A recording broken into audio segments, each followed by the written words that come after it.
Today I'm unboxing the Sony ULT Field 1, one of Sony's newest portable Bluetooth speakers designed to be compact, durable and deliver surprisingly deep bass. I've seen a bit of hype around this one, so let's see what you actually get out of the box and I'll give you my first impressions on design, feel and whether it lives up to the build quality Sony is known for. So Sony's gone pretty much minimal packaging on the front, and we've got an image of the speaker, a few highlights like the ULT button and IP67 rating. And that's about it. Around the side, it briefly mentions the key features, but they're keeping it simple. Okay, so opening it up, we're straight to the point. The speaker is sitting front and center, wrapped in a bit of protective material, but nothing excessive, and I like that, less waste. So here it is, the ULT Field 1. First thing I noticed, this thing is built like a tank. It's not a heavy, but it's solid, the kind of speaker you could accidentally drop and not have a panic attack. One of the reasons I purchased this one is because my old Sony had kicked the bucket, and I think the battery and the charging port had finally died. Now this one here has been in my toolbox, been in the back of a car, it's taken away on holidays, it's been to the beach, it's been in the backyard, it's been absolutely everywhere with renovations. So I think I got my money's worth with this one here. So finally this one died, and here's its big brother. So underneath we've got the USB-C charging port and a cord cable that comes with it, short but practical.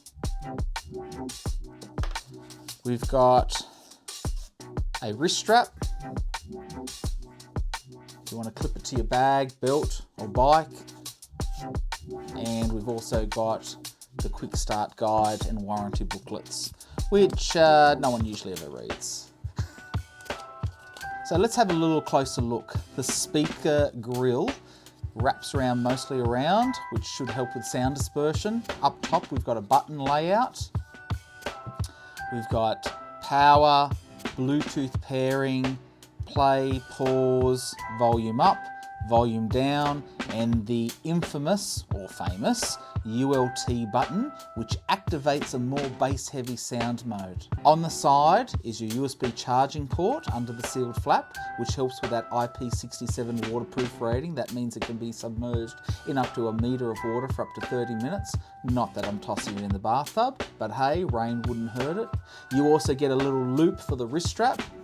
It's a nice touch, especially if you're planning to hang this stuff off a backpack. Comfort-wise, it's easy to grip. The matte finish helps it feel less slippery, especially if your hands are wet. You know how some Bluetooth speakers feel plasticky or cheap? This doesn't. Sony put some proper work into making it feel like a quality product. It's not huge, more of a grab-and-go unit. It would also fit in the car, glove box, backpack, side pocket, maybe a camping kit. I like that it doesn't scream for attention with flashy lights or colours, just a clean, rugged design that looks like it means business. Okay, so let's power it on. Already it sounds nice. Got a small indicator light here. Let me put into pairing mode.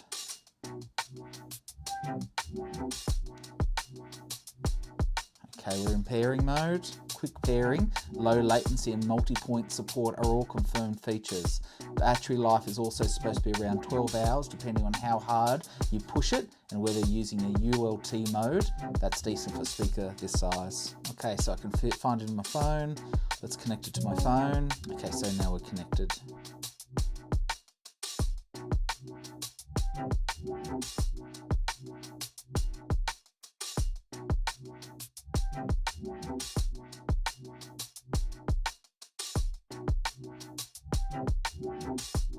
Okay, so I've paired it and turned the volume on. It sounds fantastic. It even sounds better with the ULT button going. You've got more bass.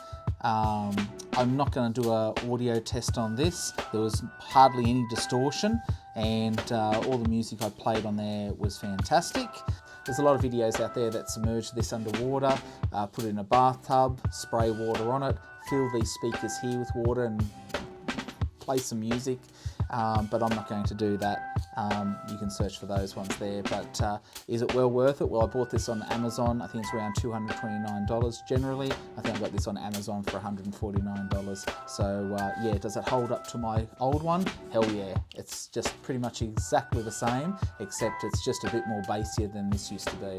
So all in all, I'm pretty impressed with it. Thanks for watching, and if this video helped you out or you just enjoyed it, feel free to give it a thumbs up and subscribe if you want to see my future videos. See you in the next one.